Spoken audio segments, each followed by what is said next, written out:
बिस्मिल्लाहिर्रहमानिर्रहीम अस्सलाम वालेकुम नाज़रीन, उम्मीद है कि आप सब लोग खैरियत से होंगे। एक बार फिर आपकी खिदमत में हाजिर हूँ और आज हम बात करेंगे पाकिस्तान तहरीक इंसाफ के इंट्रा पार्टी इंतखाबात के बारे में। जिस तरह कि आप लोग को मालूम है कि इलेक्शन से 2-3 महीने पहले ये अफवाहें सरगर्म थी।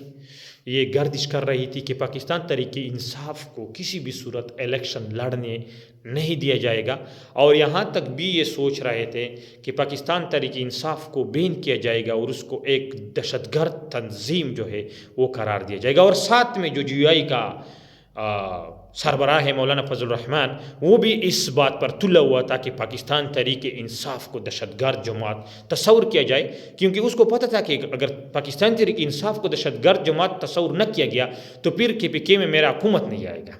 और वो तो हुआ, लेकिन अभी वही फजल रहमान जो है वो पाकिस्तान तहरीक इंसाफ के मौक़िफ़ की तायीद करता है कि बिल्कुल ये दान ली हुई है, सब कुछ हुआ है।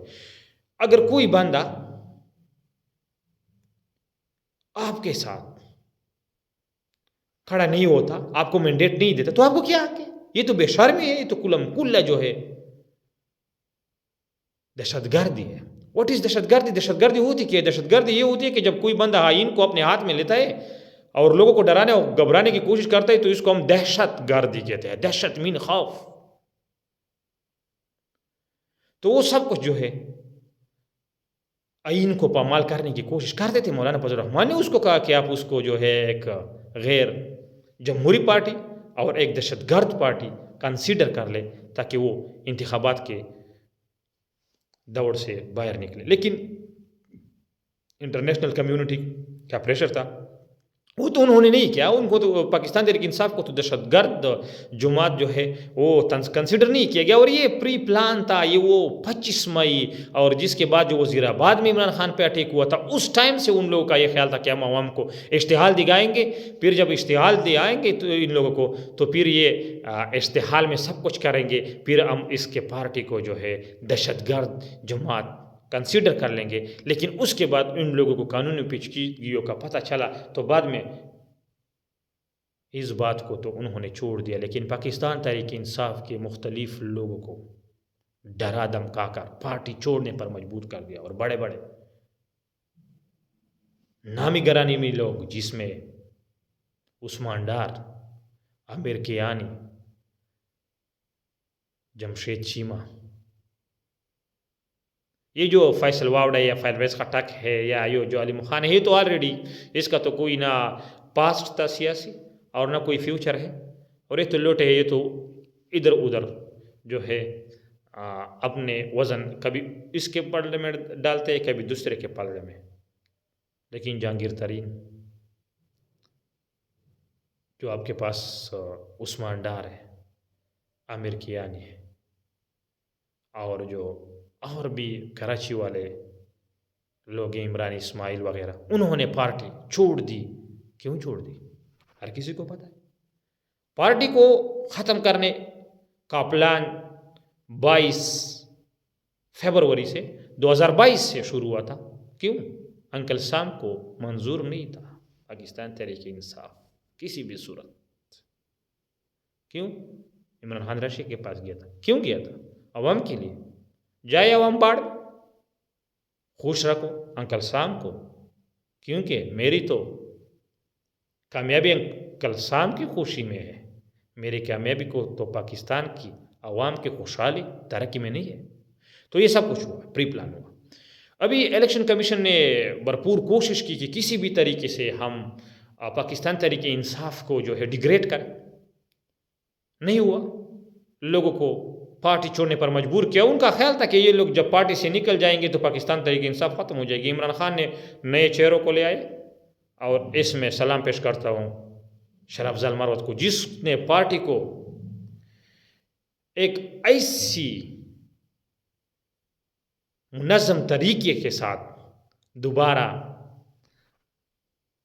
खड़ा कर दिया कि उसकी मिसाल नहीं मिलती। इतने कम अरसे में शरफ अफजल मरवत ने जो कुछ किया पाकिस्तान तहरीक इंसाफ के लिए, अभी लोग जो है भूंगते उस पर, और उस पर मुख्तलिफ़ किस्म के इल्ज़ामात लगा रहे हैं कि ये उन लोगों का बंदा है और ये वो है। किस टाइम पे जो बिल्कुल पिटाई मार चुकी थी, उस टाइम पे उसने पाकिस्तान तहरीक इंसाफ को सहारा दिया, और साथ में नए चेहरे पाकिस्तान तहरीक इंसाफ में आए, लोगों में शऊर तो ऑलरेडी आ चुकी थी, लोगों को दोबारा प्लेटफॉर्म मुहैया किया कि नहीं आपने घबराना नहीं है, हम आएंगे। लोगों ने बिल्कुल कहा कि बिल्कुल आप वोट के लिए नहीं आएंगे, हम आपके पीछे जाएंगे, हम आपके हक में वोट डालेंगे, लेकिन आपने इमरान खान के साथ बेवफाई नहीं करना।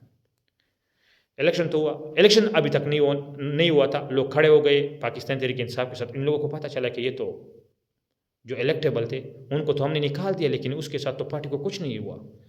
और उनको पता चला कि अभी जो इंतखाबात आने वाले इसमें जो कुछ होगा इसकी तो मिसाल फिर नहीं मिलेगी, जो बुरा होगा हमारे के साथ। तो इलेक्शन कमीशन ने क्या पाकिस्तान तहरीक इंसाफ का जो सिंबल है वो छीन लिया। किस चीज़ पे? इंट्रा पार्टी इलेक्शन के बारे में कभी सुना है? इंट्रा पार्टी इलेक्शन के बारे में किसी दूसरी पार्टियों के बारे में नहीं। पाकिस्तान तहरीक इंसाफ के बारे में सुना, हाँ काफ़ी बार सुना है, मैंने खुद भी पाकिस्तान तहरीक इंसाफ के इंट्रा पार्टी इलेक्शन में जो है वोट कास्ट किया है, लेकिन उसकी पाकिस्तान तहरीक इंसाफ के इंट्रा पार्टी इलेक्शन को तस्वुर नहीं किया गया। और एक गांजा शैतान जो आपको हर जगह नजर आता है, जिसकी मुशाबहत वो दूसरे गांजे शैतानों की तरह है, जो आपके पास नवाज शरीफ है, शहबाज शरीफ है और 2-3 और गांजे शैतान भी बैठे हुए हैं, तो उनके साथ उनका भी मुशाबहत है। उस एक बंदे के कहने पर उन्होंने पीटीआई के से वो सिंबल जो है वो छीन लिया। पाकिस्तान तहरीक इंसाफ वालों ने क्या सोचा कि हम चले जाएंगे सुप्रीम कोर्ट में, वहाँ पे हमें अपना हक जो है वो मिलेगा, लेकिन वहाँ पे क्या मिला? वहाँ पे तो एक ऐसा बंदा बैठा था जिसको कहा गया था कि आपको तो हम 3 साल और एक्सटेंशन देंगे, लेकिन आपने जो कुछ हमने कहना है आपसे वही करना है आपने। उसने कहा ठीक है जो कुछ आप कहोगे।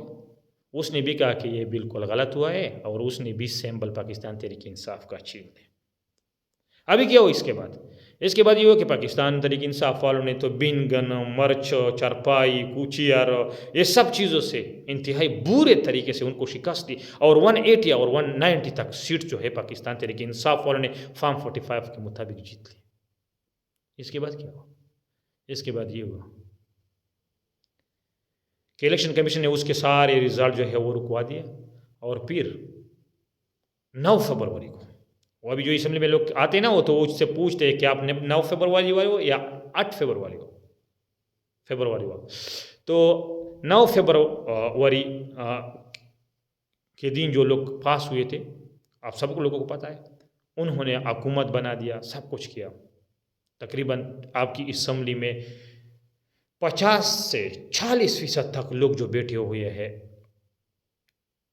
वो फेल है, उसको के पास अवामी मैंडेट नहीं। हाँ 50 या 40% जो है वो आए होंगे, लेकिन मुझे तो उन पर भी यकीन नहीं है, लेकिन उन्होंने वहाँ पे इलेक्शन में कुछ ना कुछ किया होगा, रपड़ा वगैरह किया होगा। लेकिन ये जो 40 से 50% लोग थे, ये तो इलेक्शन कमीशन और जो chief election commissioner Sikandar Sultan Raja है उसने असम्बली भेज दिए। एक हमारे चीफ इलेक्शन कमिश्नर के पास भी इतना पावर होता है कि वो एक बंदे को असम्बली भेज सकता है और असम्बली जाने से रोक दे सकता है। तो हमें भी मिलना चाहिए उनके साथ, कुछ न कुछ दिया जाए उसको भी, ताकि हमें भी कुछ न कुछ वो भी दे दे। तो अभी क्या हुआ? अभी ठीक है सब कुछ हुआ, ज़बरदस्ती इन चोरों की हुकूमत को उन पर मुसल्लत कर दी। इसके बाद क्या हुआ? इसके बाद एक मुतकबिराना अंदाज के साथ अवाम को धमकी दी गई कि आप लोगों ने इन मैंडेट को तस्लीम भी करना है। आपने एक बंदर को कत्ल कर दिया और फिर उसके पास चले गए कि मैंने आपको मारा नहीं है, अगर आपने कहीं पे रिपोर्ट वगैरह की, FIR वगैरह की, तो मैं आपके अंदर गोली ठूंसूंगा। वही कुछ अभी दोबारा अवाम के साथ हो रहा है। अवाम अपने हक के लिए जो खड़े होते हैं तो वो कहते हैं कि अगर दांडी का किसी ने नाम भी लिया तो इनके साथ अच्छा नहीं होगा। और इन लोगों को सप्रेस करने के लिए जो प्री प्लान उन्होंने जो मंसूबे इख्तियार किए थे, उन मंसूबों को भी धमकी दी गई थी कि इस केस में जो लोग गिरफ्तार हुए हैं उसको कानून के मुताबिक सज़ा दी जाएगी। कानून किधर है? कानून के मुताबिक तो 90 दिन के अंदर पंजाब और KPK में इलेक्शन होने थे। कानून के मुताबिक तो इमरान खान पर किसी ने फायर किया था, उसका FIR जो है आप लोगों ने दर्ज करना था, नहीं हुआ। कानून के मुताबिक में 25 मई को आवाम जो है एक पुरअमन एहतजाज के लिए निकले थे, आप लोगों ने 25 लोगों को शहीद कर दिया गया। कानून के मुताबिक उनको सज़ा मिले? नहीं। क्यों नहीं मिली? बस मेरी लाठी। और मेरा बेंस जिसकी लाठी उसकी बेंस माइट इज़ राइट। अभी उसके बाद क्या? अभी दोबारा पाकिस्तान तहरीक इंसाफ वाले बेचारों ने इंतखाबात किए। पाकिस्तान तहरीक इंसाफ को छोड़ो, अवाम ने इंतखाबात किए, क्योंकि अभी पाकिस्तान तहरीक इंसाफ को तकरीबन 16-17 करोड़ लोगों की हिमायत हासिल, तकरीबन आधे से ज़्यादा पाकिस्तान की हिमायत हासिल है। अवाम ने दोबारा इंटर पार्टी इलेक्शन किए। इंटर पार्टी इलेक्शन के दौरान मुख्तलिफ लोगों ने वोट कास्ट किए, रिज़ल्ट उन्होंने अनाउंस किया। अभी वो टकला गंजा गंज शैतान जो है दोबारा अकबर एस बाबर पाकिस्तान तहरीक इंसाफ के इंटर पार्टी इलेक्शन को उसने फिर जो है चैलेंज किया। किसके कहने पर? हर किसी को पता है।